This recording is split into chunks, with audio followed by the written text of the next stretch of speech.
Welcome to genesis classes. और मैं welcome करती हूँ आपको 11th क्लास में ऑफिशियली। तो आप जब आप 11th क्लास में ऑफिशियली आ गए हो, आपने बिल्कुल सही टाइम पे कोचिंग ज्वाइन किया है। ठीक है, जो मैं कुछ आपको 11th क्लास के बारे में बताऊँगी, जिस पॉइंट ऑफ व्यू से आप कोचिंग कर रहे हो ये, ठीक है, आपने कोचिंग ज्वाइन किया है उसके बारे में बताऊँगी। और ये जो टाइम चल रहा है कोरोना टाइम, उसके बारे में बताऊँगी। ठीक है, पहली बात, जो भी हम क्लास ये ले रहे हैं ना ऑनलाइन, ये आपको फिजिकल क्लास या ऑनलाइन क्लास में ज़्यादा डिफरेंस नहीं लगना चाहिए। उसके लिए आप क्या करोगे, आप मेरे से हमेशा कनेक्टेड रहोगे। जब भी मैं आपको कुछ बोलूँगी, आप अपने कमेंट सेक्शन में मुझे टाइप करके, जब भी कोई प्रॉब्लम हो, जब भी कोई आपको क्वेरी हो, वो आप कमेंट करोगे। ठीक है, इससे आपको ज़्यादा डिफरेंस नहीं लगेगा फिजिकल क्लास चल रही है या ऑनलाइन क्लास में। ठीक है, ओके ठीक है। तो अब जैसे आप 10th क्लास पास करके आ गए हो 11th क्लास में, तो इस 11th क्लास की स्पेशलिटी क्या है कि आपको 11th क्लास जो है वो कंपटीशन पॉइंट ऑफ व्यू से पढ़ना है। ठीक है, और इसमें आपकी रेगुलरिटी बहुत ज़रूरी है और आपके नोट्स, यही दो चीज़ें हैं जो आपको कंपटीशन में क्रैक करा सकती हैं। ठीक है, so what you are going to do is that you are going to make very proper and neat notes. ठीक है, जहां भी कभी भी कोई भी क्वेरी आए, ठीक है, आपने ऑनलाइन व्हाट्सएप पे या नंबर के थ्रू हमेशा कनेक्टेड रहना है। और रेगुलरिटी, ठीक है, आपने रेगुलर रहना है, पंक्चुअल रहना है, खुद से, क्लास से नहीं, आपके खुद से आपको पंक्चुअलिटी ये मेंटेन करनी है। ठीक है, तो हम यहाँ पे जो केमिस्ट्री स्टार्ट करेंगे ना, केमिस्ट्री का बहुत ही बेसिक चैप्टर स्टार्ट करने जा रहे हैं। ठीक है, जहां कहीं भी आपको कोई भी दिक्कत हो, डाउट हो, मुझे उसी टाइम पे आप मैसेज कर देना, मैं मैसेज साथ साथ में देख रही हूँ। ठीक है, बहुत ही बेसिक चैप्टर जिसका नाम है मोल कंसेप्ट। ठीक है, नाम सबने सुना है मोल कंसेप्ट का। So we are going to start with mole concept. बचपन में 8th क्लास में, 9th क्लास में, 10th क्लास में आपने बहुत इसके बारे में सुना होगा कि मोल कंसेप्ट। ठीक है, मोल कंसेप्ट क्या है, ठीक है, वही हम आज इसको देखेंगे। और अगर किसी ने 8th, 9th, 10th क्लास में सीरियसली नहीं पढ़ाई की तो भी बिल्कुल टेंशन मत लो। मैं यहाँ पे जो उठाने वाली हूँ ये चैप्टर बिल्कुल बेसिक से उठाने वाली हूँ। ठीक है, तो आपको कोई दिक्कत नहीं आएगी। अगर आपको पिछले का भी कुछ भी नहीं पता तो बहुत इजीली आप अंडरस्टैंड करोगे ये चैप्टर। सबसे पहले बताओ स्टेट्स ऑफ मैटर क्या होते हैं। स्टेट्स ऑफ मैटर वो मैं क्लियर नहीं करूंगी क्योंकि ये आपको ऑलरेडी आता है। स्टेट्स ऑफ मैटर बहुत सारे बच्चों को पता है कि 3 तरह के स्टेट होते हैं। कौन से? Solid, liquid and gas. ठीक है, अभी बहुत सारे बच्चे होंगे जिनको और भी स्टेट्स के बारे में पता होगा। 2 और स्टेट होते हैं। कौन से स्टेट होते हैं वो? वेरी गुड, प्लाज्मा एंड, ठीक है, बोज, आइंस्टाइन, कंडेंसेट। तो ये सारी चीजें जो हैं ये बहुत ही बेसिक चीजें हैं, ये आपको पता भी हैं। हम एक और बेसिक चीज से स्टार्ट करने वाले हैं ये चैप्टर, दैट इज एटम। ठीक है, हम बात करेंगे इस चैप्टर में, स्टार्ट करेंगे किससे? एटम से। ठीक है, अब मैं अगर आपको बोलूं कि डिफाइन एटम, ठीक है, एटम के बहुत सारे डेफिनेशन हो सकते हैं डिपेंडिंग अपॉन आपने कौन सी बुक पढ़ी है, आपको कौन से टीचर ने पढ़ाया है, आपने कौन कौन से कॉन्सेप्ट बिल्डअप किए हैं। डिपेंडिंग ऑन दैट आप एटम को बहुत तरीके से डिफाइन कर सकते हो। ठीक है, तो 1-2 डेफिनेशन क्या मैं देख सकती हूँ यहाँ पे? ठीक है, एटम को आप क्या बोलोगे कि atom is the what?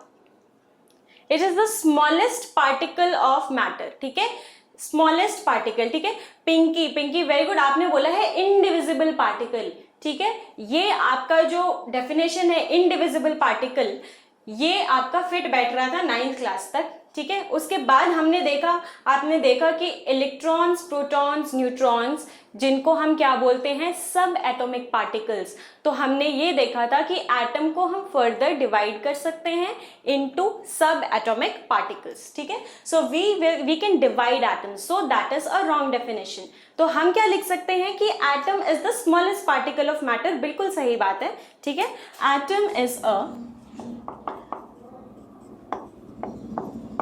smallest particle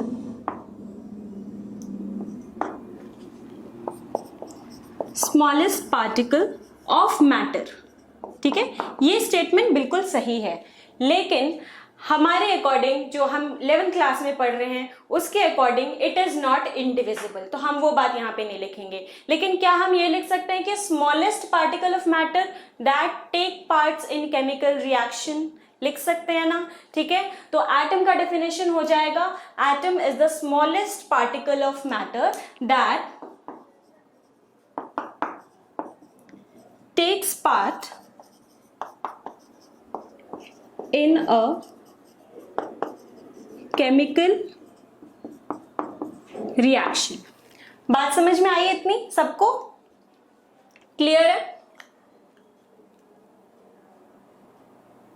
okay देखो, अब मैंने बोल दिया कि एटम स्मॉलेस्ट पार्टिकल है जो कि केमिकल रिएक्शन में पार्टिसिपेट करता है, ठीक है। एंड एक और चीज मैं लिख रही हूं, एंड ध्यान से सुनना, and it does not loses its identity। इसका क्या मतलब हुआ? जो लास्ट लाइन मैंने लिखी कि it does not loses its identity, इसका मतलब ये होगा, जब मैं आपको लिखने को बोलूंगी तब लिखना, अभी सिर्फ समझ लो, ठीक है। पूरी दुनिया को पता है, आप भी बचपन से पढ़ते आ रहे हो कि H2 और O2 मिलके क्या बनाता है? H2O, ठीक है। अब H2 और O2 ने मिलके केमिकल रिएक्शन किया और H2O बन गया, ठीक है। लेकिन क्या ये जो H का मॉलिक्यूल था, मतलब इसमें H के एटम्स थे, तो क्या ये H का एटम यहां पर आके नाइट्रोजन का एटम बन गया? क्या बना? यहां पे भी वो H2O में भी क्या है? H ही है। So it is not losing its identity, ठीक है। तो यही मतलब है इसका, it take parts in the chemical reaction but does not loses its identity. और एक और बात समझते हैं एटम्स के बारे में कि a single isolated atom cannot have any independent existence। इसका क्या मतलब है? A single isolated atom cannot have independent existence। इसका मतलब ये है कि एक अकेला एटम कभी भी इंडिपेंडेंटली एग्जिस्ट नहीं करेगा। कैसे नहीं करेगा? देखो, हाइड्रोजन है वो किस फॉर्म में होता है? किस फॉर्म में पाया जाता है? H2 फॉर्म में। नाइट्रोजन किस फॉर्म में पाया जाता है? N2 के फॉर्म में। ऑक्सीजन किस फॉर्म में पाया जाता है? O2 के फॉर्म में। पाया जाता है कि नहीं पाया जाता है? ठीक है, सही बात बोल रही हूं। लेकिन कुछ बच्चे अभी मुझे कहेंगे कि आयरन है, आयरन को तो हम क्या लिखते हैं? Fe लिखते हैं ना। तो क्या मैं बोल रही हूं कि अगर मैं आयरन की बात कर रही हूं, आइसोलेटेड मतलब अकेला, उसको किसी से कोई मतलब नहीं है, ठीक है। अगर यहां पर H2H लिखूं तो H क्या है? आइसोलेटेड है, H किसी के साथ नहीं है। लेकिन ये H किसके साथ है? दूसरे H के साथ। ये N किसके साथ है? दूसरे N के साथ, ठीक है। ये O किसके साथ है? दूसरे ऑक्सीजन के साथ। तो इसका क्या मतलब है कि isolated, this is not isolated, ठीक है। हाँ, अगर मैं गोल्ड कहूं, आयरन कहूं, तो आप बोलोगे कि ये तो सिंगल इंडिपेंडेंटली आइसोलेटली एग्जिस्ट कर रहा है, ठीक है। देखने में तो ऐसा ही लग रहा है इसको लिखने का। लेकिन एक बात बताओ, अगर मैं गोल्ड की बात करती हूं या मैं अगर आयरन की बात करती हूं, तो मैं किसकी बात कर रही हूं? मैं बात कर रही हूं आयरन के एक ब्लॉक की। अगर मैं गोल्ड की बात कर रही हूं तो मैं किसी गोल्ड के एक ब्लॉक की, गोल्ड के रिंग की, गोल्ड के चेन की बात कर रही हूं। तो क्या इसमें एक आयरन का एटम है, एक ब्लॉक है आयरन का, क्या उसमें एक एटम है? There are millions and millions of atoms in this block, ठीक है। सिमिलरली अगर मैं गोल्ड की बात कर रही हूं तो यहाँ पे भी बहुत सारे गोल्ड के एटम्स है which you can not even count, ठीक है। तो फिर यहाँ पे भी ये क्या सिंगल इंडिपेंडेंटली एग्जिस्ट कर रहा है? नहीं कर रहा है ना, ठीक है। तो इसका यही मतलब है कि a single isolated atom can not have any independent existence. और यही चीज, ये वाला पॉइंट है, यही पॉइंट इसको डिफरेंशिएट करता है किससे? मॉलिक्यूल से, नाम सुना है सबने? यही वाला पॉइंट किसको, एटम को मॉलिक्यूल से डिफरेंशिएट करता है। ठीक है, तो अब हम यहां से आते हैं मॉलिक्यूल के डेफिनेशन पे। इतना क्लियर है सबको? ठीक है, ये आप एक बार नोट कर लो, फिर मैं मॉलिक्यूल के डेफिनेशन पे आती हूँ।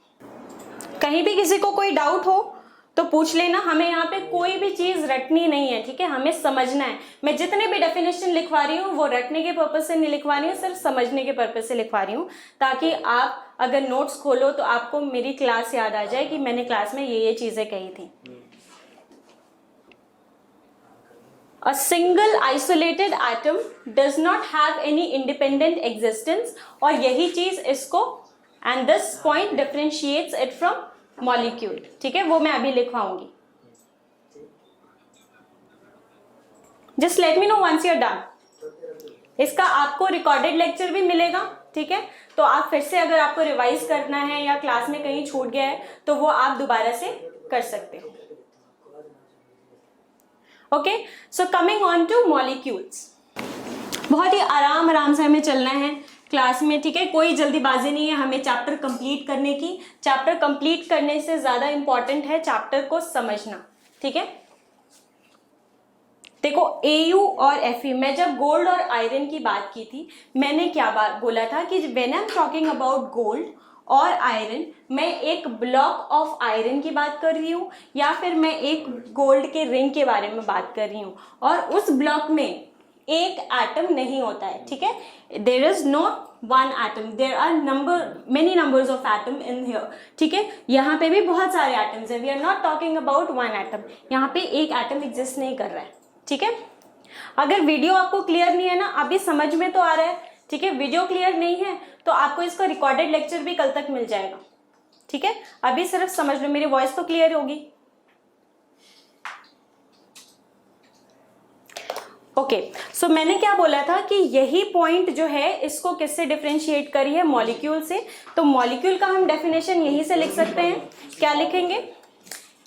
मॉलिक्यूल भी क्या होता है? Smallest particle of matter that have independent existence. A molecule is the smallest particle of matter that can have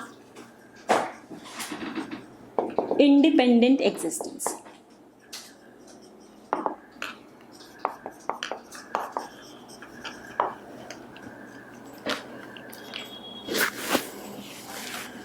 recorded lecture जो है वो आपको एक दिन के बाद मिलेंगे। जैसे आज लेक्चर है तो आज आप अपनी लेक्चर ये लगाओगे। ठीक है, उसके बाद आप नोट्स बनाओगे।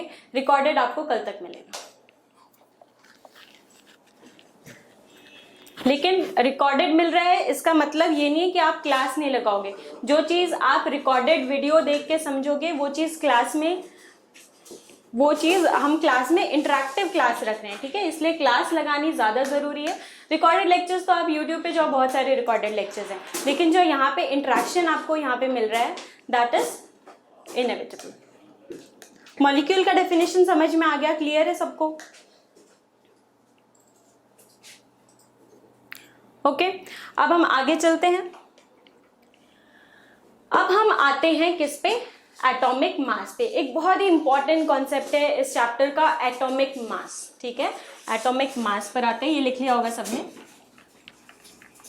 अब मुझे बताओ व्हाट इज एटॉमिक मास। मुझे कोई डेफिनेशन नहीं चाहिए, मेरे को सब इसमें डिफरेंस एटम और मॉलिक्यूल में यही है कि एटम का क्या होता है, इंडिपेंडेंट एग्जिस्टेंस नहीं होता है, और मॉलिक्यूल का इंडिपेंडेंट एग्जिस्टेंस होता है।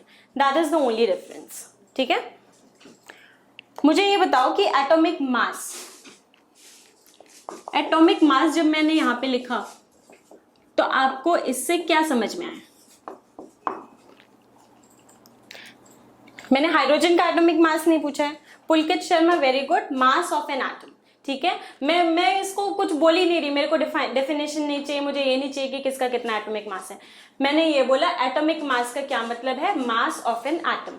और हमने अभी अभी पढ़ा कि जो एटम है वो क्या होता है, इट इज़ वेरी टाइनी, ठीक है, वेरी वेरी टाइनी। हम क्या उसका मास इमेजिन कर सकते हैं? हम क्या मास इमेजिन कर सकते हैं किसी भी एटम का?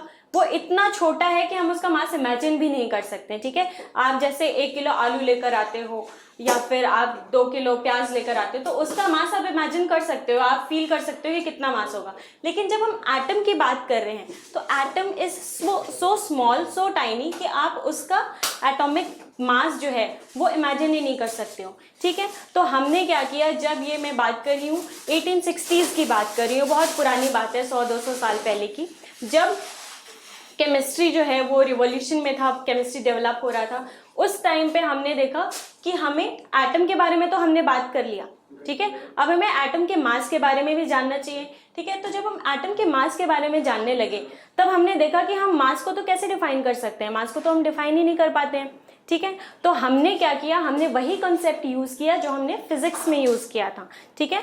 अब बताओ, जब आदि मानव के जमाने से हम जब आ रहे थे अपने ह्यूमंस के उसमें, ठीक है, तब हमें क्या पता था कि मास क्या होता है? तब तो वो बाट होता है ना, वो पत्थर से मेजर करते थे। उस टाइम पे कोई स्टैंडर्ड क्वांटिटी थी क्या मेजरमेंट की? उस टाइम पे कोई स्टैंडर्ड क्वांटिटी नहीं थी। लेकिन जैसे जैसे हमने डेवलपमेंट किया, हमने क्या बोला कि हमें एक स्टैंडर्ड क्वांटिटी चाहिए, किसकी? मेजरमेंट की। क्यों? क्योंकि मान लो इंडिया में मैं 1 किलो को एक वो पत्थर का वो बोल रही हूँ, हो सकता है अमेरिका में कुछ और हो उसका वेट, ठीक है। तो हमें क्या चाहिए? 1 kg का we want a standard quantity, ठीक है। और उस स्टैंडर्ड को हमने डिफाइन किया, हम इंसानों ने उस स्टैंडर्ड को डिफाइन किया। क्या किया हमने कि जो IUPAC होता है ना, व्हाट इज IUPAC? IUPAC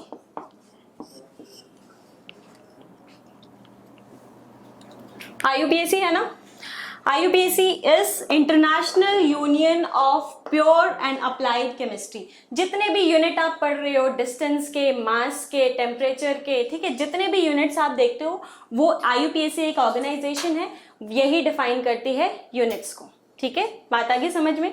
तो IUPAC ने क्या किया, IUPAC ने ये डिफाइन कर दिया कि एक उसने क्या लिया, एक सिलेंडर लिया, ठीक है, एक सिलेंडर लिया और IUPAC ने बोल दिया कि आज के बाद इस सिलेंडर का वेट जितना भी होगा उसको हम 1 kg कहेंगे, ठीक है। इस सिलेंडर के वेट को 1 kg कहेंगे। उसने एक स्टैंडर्ड ऑब्जेक्ट ले लिया, ठीक है।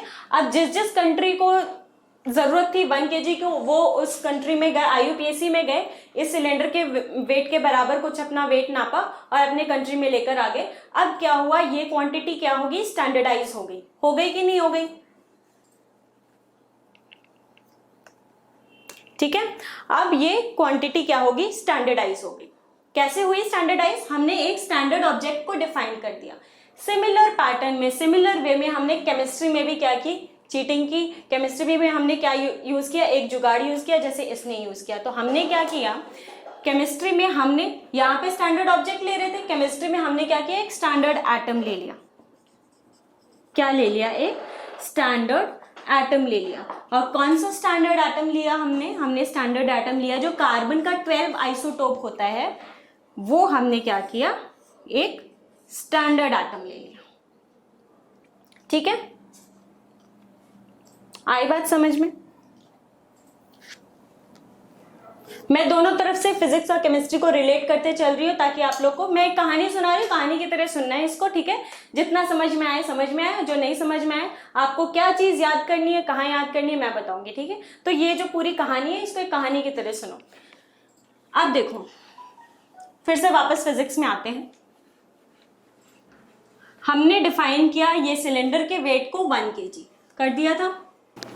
अब मान लो मुझे क्या करना है, मुझे एक ब्लॉक है, ये एक ब्लॉक है, एक डब्बा है A, इसको मुझे मेजर करना है और ये स्टैंडर्ड क्वांटिटी मुझे मिल गई है, स्टैंडर्ड ऑब्जेक्ट मिल गया है, इसका मुझे वेट करना है, नापना है कितना होगा। तो मैं क्या करूंगी, वेइंग बैलेंस लूंगी, एक वही वाला वेइंग बैलेंस जो दुकानों पर होता है किराने की, ठीक है। मैंने एक वेइंग बैलेंस लिया, एक तरफ मैंने क्या किया, ये ब्लॉक रख दिया, डब्बे को रख दिया मैंने। दूसरी तरफ मैं क्या रखने लगूंगी, ये जो सिलेंडर्स थे इनको मैंने रखना चालू किया। एक सिलेंडर रखा, 2 सिलेंडर रखा, 3 सिलेंडर रखा, ठीक है। अब मैं क्या बोलूंगी कि जो वेट है ए का वो किसके बराबर है, 3 सिलेंडर के।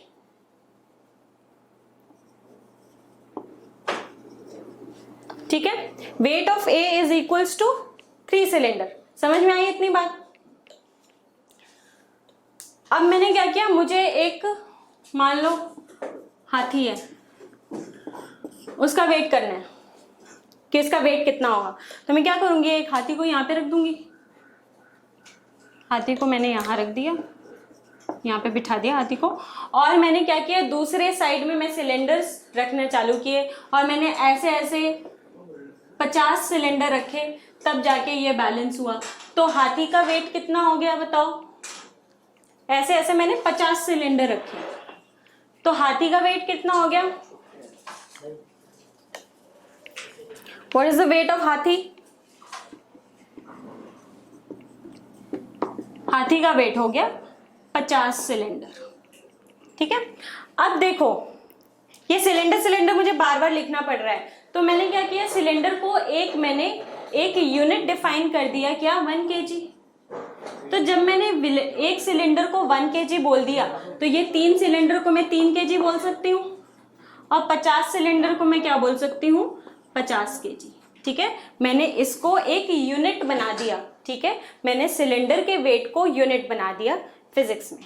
ठीक है, आगे बात समझ में?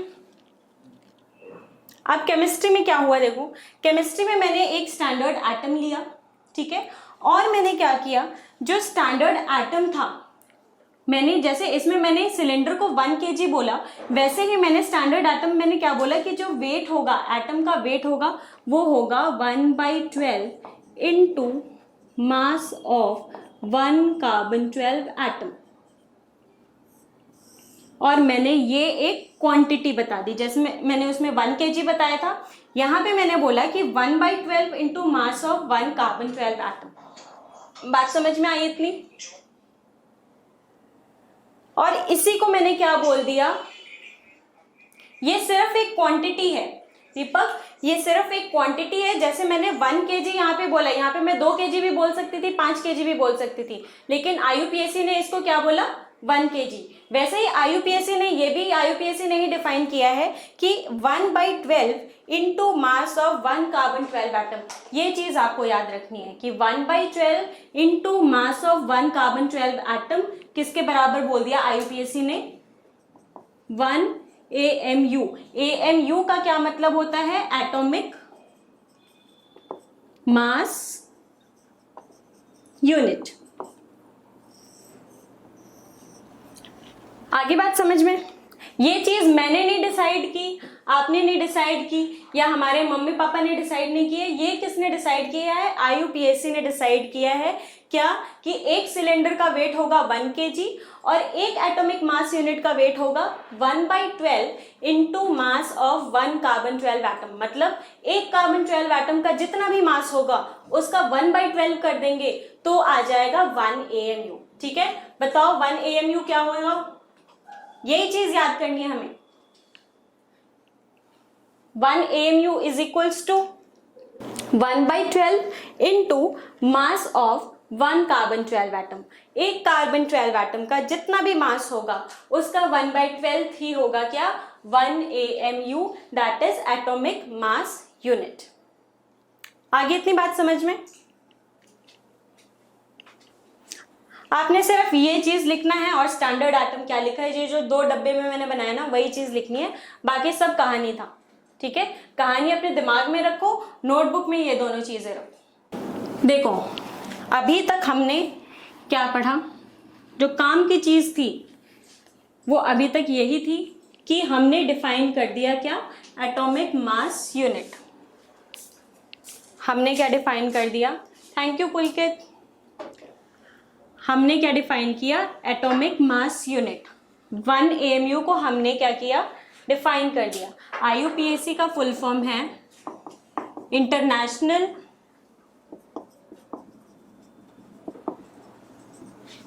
यूनियन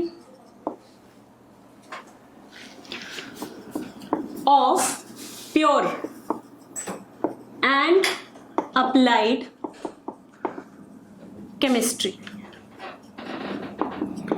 इसका काम क्या होता है, जितने भी आप यूनिट्स देखते हो ना, फिजिक्स में भी है, ये केमिस्ट्री सिर्फ नाम का है, ये फिजिक्स के भी यूनिट्स डिफाइन करता है, ठीक है। जितने भी आप एलिमेंट्स के नाम देखते हो, ठीक है, गोल्ड का हो गया या फिर आयरन का फेरस हो गया, फेरम हो गया, ठीक है, ऑरम हो गया गोल्ड का, वो सारे नाम भी यही डिसाइड करता है, ठीक है। इसमें हमारा आपका किसी का कोई रोल नहीं है। This is a union which defines every unit and all the names, ठीक है। अभी तक हमने क्या डिफाइन किया कि 1 AMU को डिफाइन किया, 1 AMU, ठीक है, जिसका नाम था एटॉमिक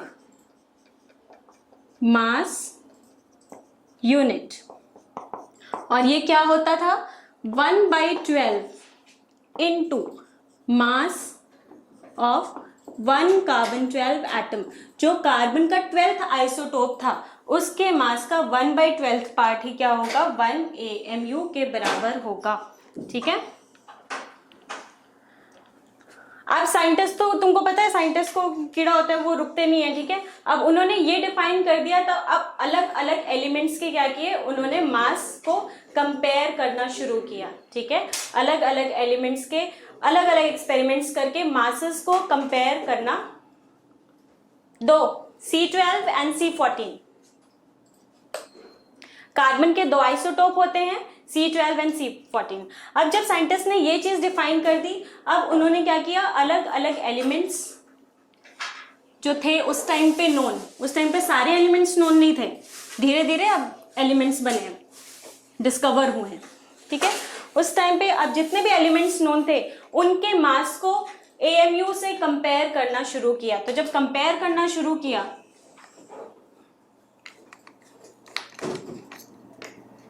जब हमने कंपेयर करना शुरू किया साइंटिस्ट ने, तो आया, उन्होंने क्या किया, मास ऑफ 1 नाइट्रोजन एटम, जो मास ऑफ 1 नाइट्रोजन एटम आया एक्सपेरिमेंटली, वो आया 14 times 1/12 mass of 1 carbon 12 atom, ठीक है। ऑक्सीजन, एक ऑक्सीजन एटम के ऊपर जब एक्सपेरिमेंट किया तो क्या आया, 16 times 1/12 mass of 1 carbon 12 atom, ठीक है। और सोडियम पे किया तो सोडियम एटम का, एक सोडियम एटम का मास क्या आया, 23 times 1/12 mass of 1 carbon 12 atom, ठीक है। ये सारी, ये जो क्वांटिटी है ना, ये 14 हो गया, 16 हो गया, 23 हो गया, ये सारी क्वांटिटीज क्या हैं, एक्सपेरिमेंटल क्वांटिटीज हैं, ठीक है। ये जो एक्सपेरिमेंटली डिराइव की थी वो आया, ठीक है। अब देखो मुझे क्या है, ये जो 1/12 into mass of 1 carbon 12 atom, 1/12 into mass of 1 carbon 12 atom, 1/12 into mass of 1 carbon 12 atom, मुझे बार बार लिखना पड़ रहा है लिखना। तो मैंने क्या किया, इसको एक यूनिट बना दिया। क्या यूनिट बनाया मैंने, AMU, ठीक है। तो जैसे ही मैंने इस क्वांटिटी को AMU बोल दिया, as soon as I define this quantity as AMU, तो बताओ सोडियम का मास कितना हो जाएगा।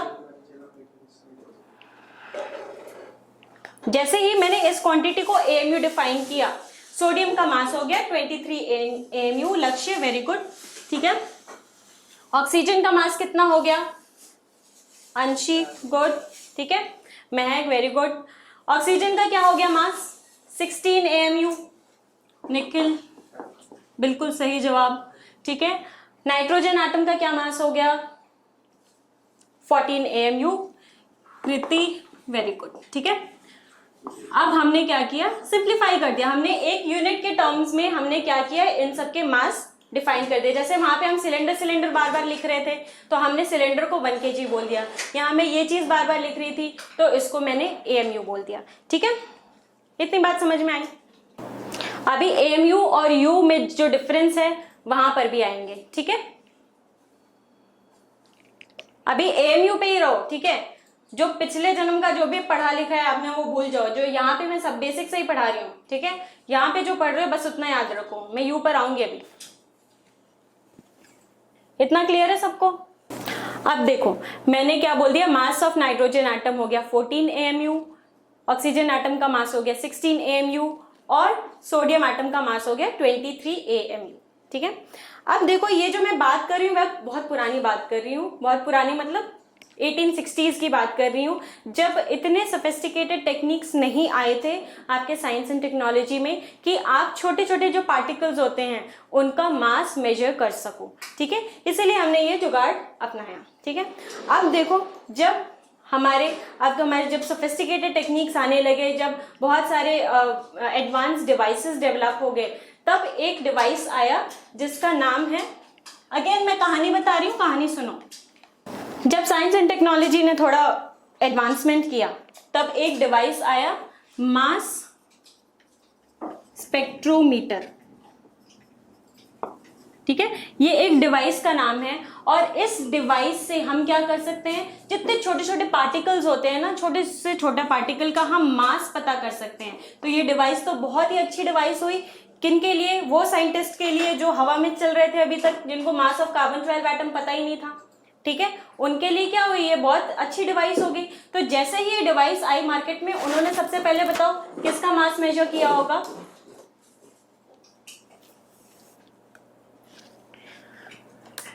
कार्बन 12, ठीक है। उन्होंने क्या किया, सबसे पहले कार्बन 12 एटम का मास मेजर किया। अब इस डिवाइस के हेल्प से जब कार्बन 12 एटम का मास मेजर किया तो वो आया 1.99 इंटू 10 का पावर -23 ग्राम।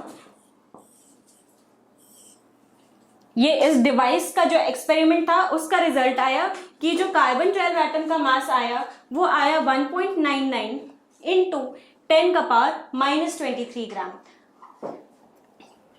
कार्बन 12, क्योंकि हमने AMU को कार्बन 12 से ही तो रिलेट किया था, जो हमारा स्टैंडर्ड एटम है उसी से तो रिलेट किया था, तो स्टैंडर्ड एटम का ही हम सबसे पहले निकालेंगे। अगर हमारे एक बार स्टैंडर्ड एटम का वेट हमें पता चल गया तो हम इसका भी निकाल सकते हैं, इसका भी निकाल सकते हैं, इसका भी निकाल सकते हैं, सबका निकाल सकते हैं। तो पहले स्टैंडर्ड एटम का तो वेट पता लगे, तो हमने स्टैंडर्ड एटम का वेट निकाल लिया, ठीक है। अब मुझे बताओ यहां से मैं AMU कैलकुलेट कर सकती हूँ, क्योंकि AMU जो क्वांटिटी है ना ये बहुत एब्सर्ड लग रहा है, ठीक है। AMU अगर मैं तुमको बोलूँ कि तुम 40 AMU के हो तो तुम क्या फील कर पाओगे क्या कि तुम्हारा कितना वेट है? क्योंकि आप वेट कैसे फील कर सकते हो? वेट आप फील कर सकते हो अगर आपको मैं ग्राम में बोलूं, ठीक है। ये चीज 100 ग्राम की है, ये चीज 1 kg की है, ठीक है, 1000 ग्राम्स की है। तो आप वेट को मेजर फील कैसे करोगे जब वो ग्राम्स में होगा? इसलिए बहुत इंपॉर्टेंट हो गया था कि जो भी हम यहाँ पे वैल्यूज लिख रहे हैं उसका जो हम मेजरमेंट है वो ग्राम्स में करें। तो हमने स्पेक्ट्रोमीटर के थ्रू इसका मेजरमेंट ले लिया ग्राम्स में। तो क्या आप AMU को हम ग्राम्स के टर्म्स में लिख सकते हैं? लिख सकते हैं? बोलो कितना आएगा? AMU ग्राम्स में कितना आ जाएगा? हमने क्या करना है, इस क्वांटिटी को सीधे 1/12 करना है। 1/12 याद करो, 1/12 मास ऑफ 1 कार्बन 12 एटम, और 1 कार्बन 12 एटम का मास हमें पता लग चुका है, दैट इज 1.99 इंटू 10 का पावर -23। घबराने की बात नहीं है, अगर 1.99 है तो इसको 2 भी लिख सकते हैं, ठीक है, अप्रोक्सीमेशन 2 लिख दिया। ये क्या हो गया, ये 1/6 हो गया। 1/6 क्या हो जाएगा, 0.166 होगा। तो अगर ये हम लिख सके तो ये हो जाएगा 1.66 इंटू 10 का पावर -24 ग्राम। आगे बात समझ में? यहां से क्या रिजल्ट निकाला हमने कि 1 AMU,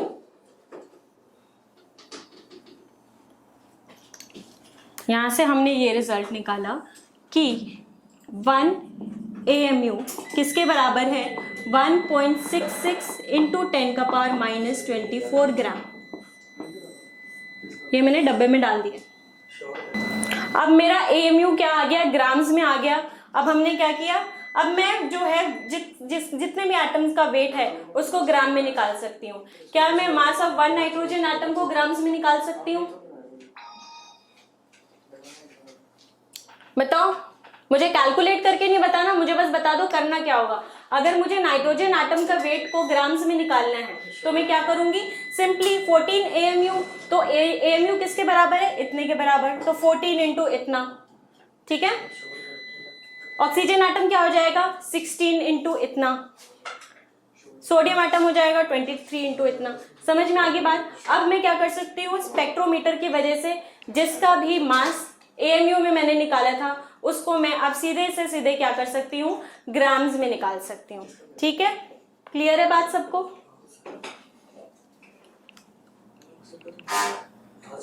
ओके, अब मुझे एक और बात बताओ, अभी इसको हम फिर से अभी कंटिन्यू करेंगे, लेकिन उससे पहले मैं एक सवाल पूछ लेती हूँ आप लोगों से कि एक मोल क्या होता है।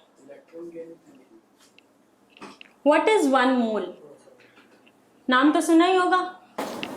What is one mole, one mole क्या है, वन मोल एक क्वांटिटी है, ठीक है। मैं अगर बोलूं कि एक दर्जन क्या है, व्हाट इज वन डजन,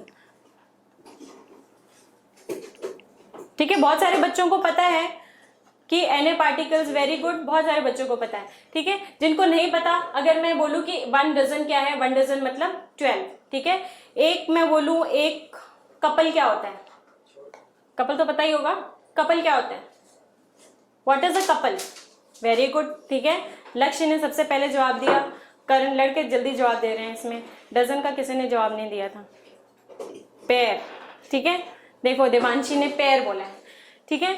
अब देखो वैसे ही हमने डिफाइन किया क्या, मोल, और मोल को हमने डिफाइन किया एवोगैड्रोस नंबर से, दैट इज Na, ठीक है। और Na को हम कैसे बोलते हैं कि 6.023 इंटू 10 का पावर 23 पार्टिकल्स, ठीक है। ये एक फिक्स्ड क्वांटिटी है, ठीक है। अगर मैं आपको बोलूं एक दर्जन अंडे, एक दर्जन अंडे में कितने अंडे आएंगे,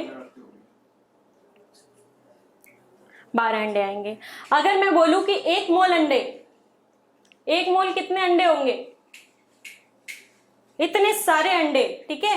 कैलकुलेटर डूब जाओगे अंडों में तुम लोग, ठीक है, कैलकुलेट भी नहीं कर सकते हैं। This is a very huge quantity, 6.023 into 10 raise to power 23 अंडे, ठीक है।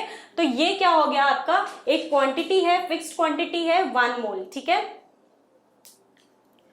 अब मुझे बताओ 1/Na करके कोई बता सकता है क्या मुझे कि 1/Na कितना होगा, जल्दी से बताओ। आप 6.023 को 6 भी ले सकते हो, ठीक है। कैलकुलेशन करते टाइम आप 6.023 को 6 भी ले सकते हो। तो 1/Na जल्दी से बताओ क्या होगा। Na मतलब एवोगैड्रोस नंबर। एवोगैड्रो एक साइंटिस्ट थे जिन्होंने ये मोल का ये जो क्वांटिटी है ये डिफाइन किया था, एवोगैड्रोस नंबर, इसको हम डिनोट करते हैं। वेरी गुड, ठीक है। बहुत बच्चों ने बताया क्या, 1.66 इंटू 10 का पावर -24, ये हो गया आपका 1/n, ठीक है। क्या कुछ आपको बोर्ड पे सिमिलैरिटी, ये नंबर कहीं और भी दिख रहा है, कहां दिख रहे हैं, यहां दिख रहा है, ठीक है।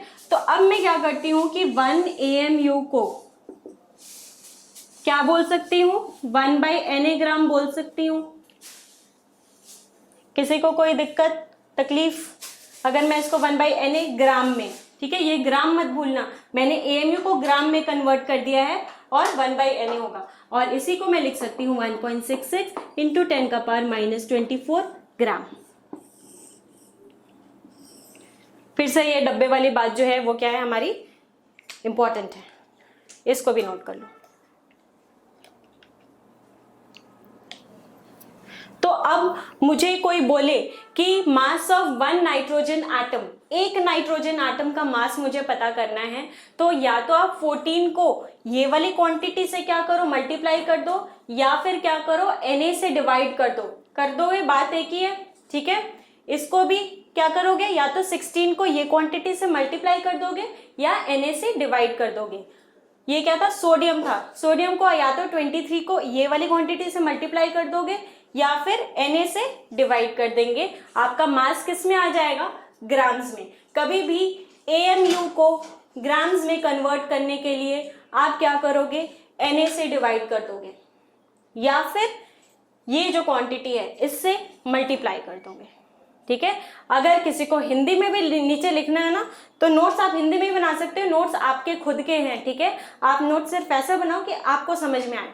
ठीक है, तो हिंदी में भी लिखना है तो हिंदी में लिख लो नीचे कि AMU को ग्राम में कन्वर्ट करने के लिए Na से डिवाइड कर दो या फिर इससे मल्टीप्लाई कर दो। क्लियर है सबको? देखो, जो एटॉमिक मास होगा ना उसको हम क्या कर रहे हैं, रिलेट कर रहे हैं। किससे रिलेट कर रहे हैं? एक दूसरे एटम से। कौन से एटम से रिलेट कर रहे हैं? Carbon 12 atom. तो जो भी ये मास आ रहा है ये क्या एब्सोल्यूट, एकदम एब्सोल्यूट मास आ रहा है या किसी से रिलेटिव आ रहा है? जो भी हमने मास कैलकुलेट किया वो क्या एब्सोल्यूट आया या रिलेटिव आया? रिलेटिव आया। तो इसीलिए हम एटॉमिक मास को अगर और प्यार से बोलना चाहें तो हम इसको बोल सकते हैं रिलेटिव एटॉमिक मास। आगे बात समझ में? एटॉमिक मास को ही हम क्या बोल सकते हैं, रिलेटिव एटॉमिक मास, क्योंकि ये जो भी मास आ रहा है this is a relative mass as compared to mass of one carbon 12 atom, इसीलिए हम इसको रिलेटिव एटॉमिक मास भी बोलेंगे। ठीक है, ये लिख लिया सबने? अब हम डिफाइन करते हैं किसको, एटॉमिक मास को या रिलेटिव एटॉमिक मास को। तो आज के बाद कोई तुमसे एटॉमिक मास पूछे या रिलेटिव एटॉमिक मास पूछे या फिर AMU को ग्राम्स में कन्वर्ट करने को बोले तो क्या आप सब लोग कर लेंगे? आज की क्लास लगाने के बाद आप ये सारी चीजें कर सकते हैं। ठीक है, वेरी गुड। ठीक है, अब हम एटॉमिक मास या फिर जिसको हम और क्या बोलेंगे, रिलेटिव एटॉमिक मास, इसको हम डिफाइन करने चलते हैं। हम डेफिनेशन खुद की अपनी बनाएंगे, हमें कोई बुक की डेफिनेशन नहीं बतानी, हमें कोई डेफिनेशन रटना नहीं है, हम सिर्फ ये डेफिनेशन समझने के लिए लिख रहे हैं। ठीक है, और समझ कैसे रहे हैं, यहां से समझते हैं। ठीक है, कोई भी मास क्या होता है, इट्स जस्ट अ नंबर। ठीक है ना? Mass is what, mass is a number. तो ये सारे क्या है, ये सारे नंबर है। तो मैं एटॉमिक मास या रिलेटिव एटॉमिक मास को ऐसे डिफाइन करूंगी, इट इज द नंबर। ये 14 हो गया, ये 16 हो गया, ये 23 हो गया, ये सारे क्या हैं, ये एक नंबर है। So atomic mass is a number which tells us, जो कि हमें ये बताता है कि how many times it is heavier than 1/12 into mass of one carbon 12 atom. ठीक है, तो मास ऑफ नाइट्रोजन एटम कितने टाइम्स हैवियर है 1/12 into mass of one carbon 12 atom के? 14 टाइम्स हैवियर है। ऑक्सीजन एटम कितने टाइम्स हैवियर है बताओ? 16 टाइम्स, और सोडियम 23 टाइम्स। तो ऐसे ही हम एटॉमिक मास या रिलेटिव एटॉमिक मास को डिफाइन करेंगे कि it is a number, basically it is just a number which tells us that how many times it is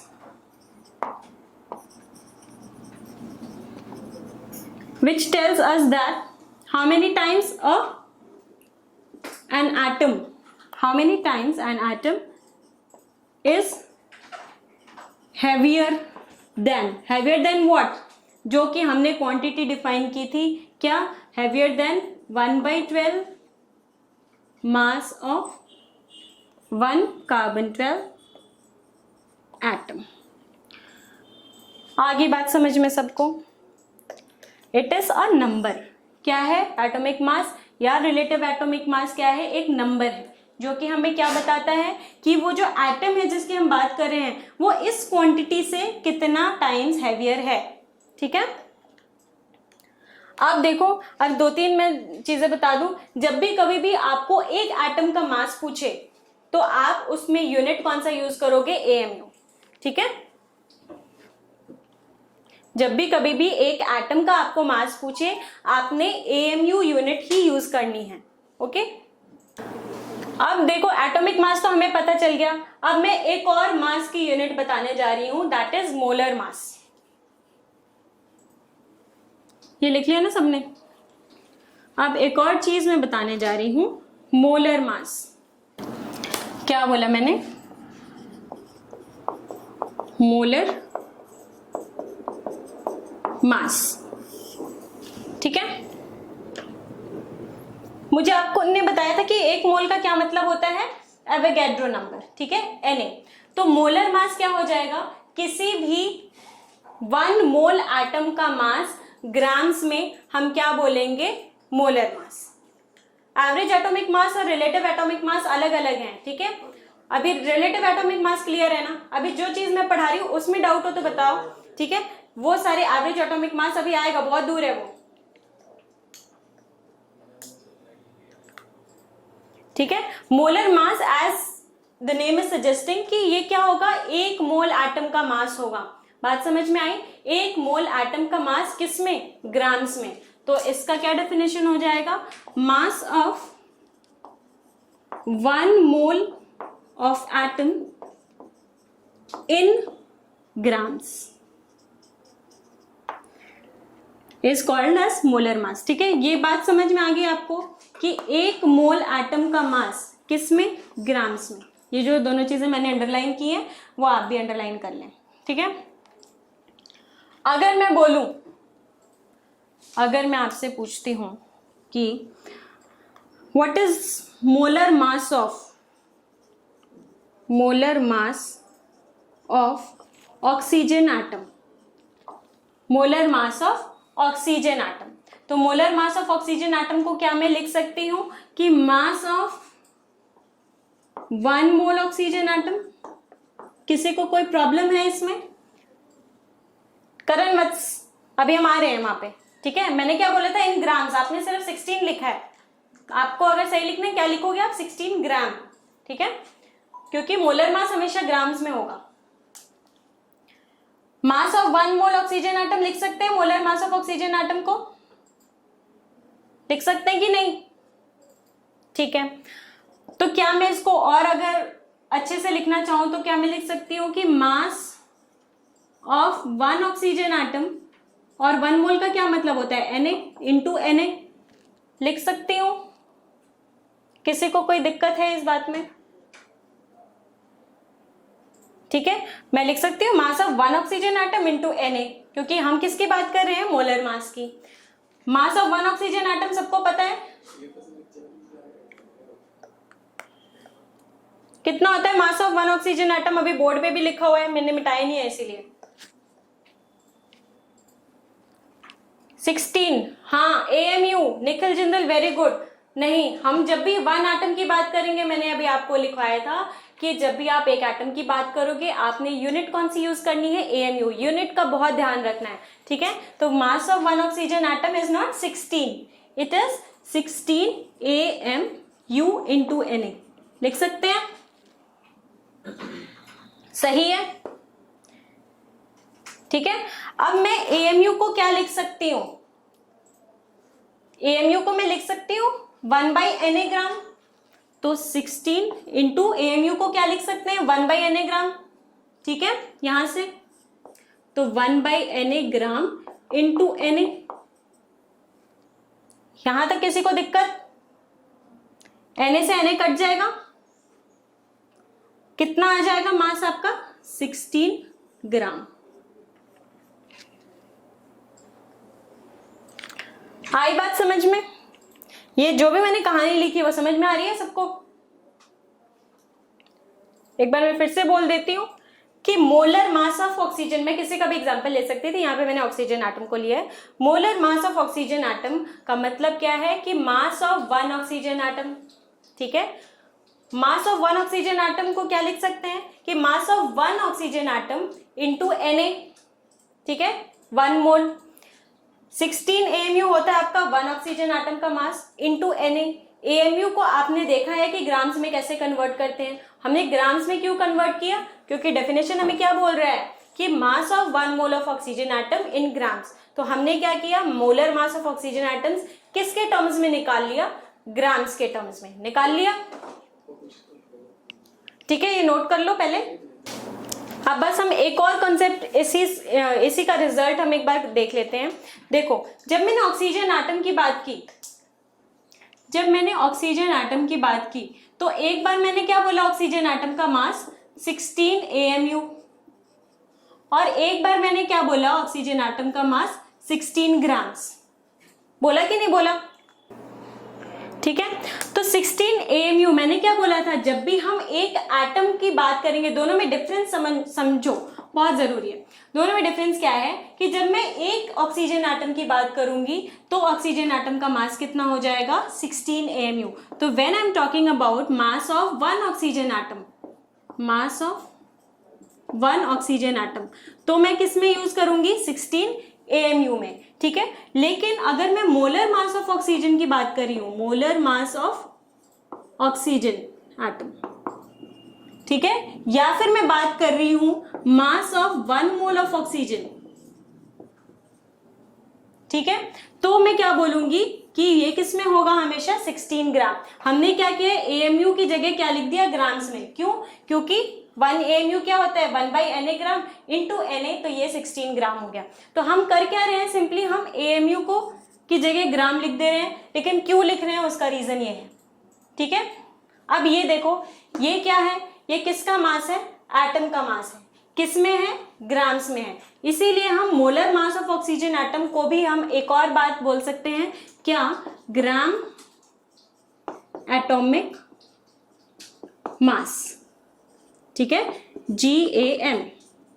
किसी भी एटम का मास ग्राम्स में हो, 1 मोल एटम का mass in grams is also known as gram atomic mass. Molar mass को ही हम क्या बोल सकते हैं, दूसरा नाम होता है ग्राम एटॉमिक मास। ठीक है, ये हम फिर से अब नेक्स्ट कल की जो आपकी क्लास होगी उसमें फिर से डिस्कस करेंगे ये बात जो लास्ट पॉइंट मैंने बोली। आज के लिए इतना ही।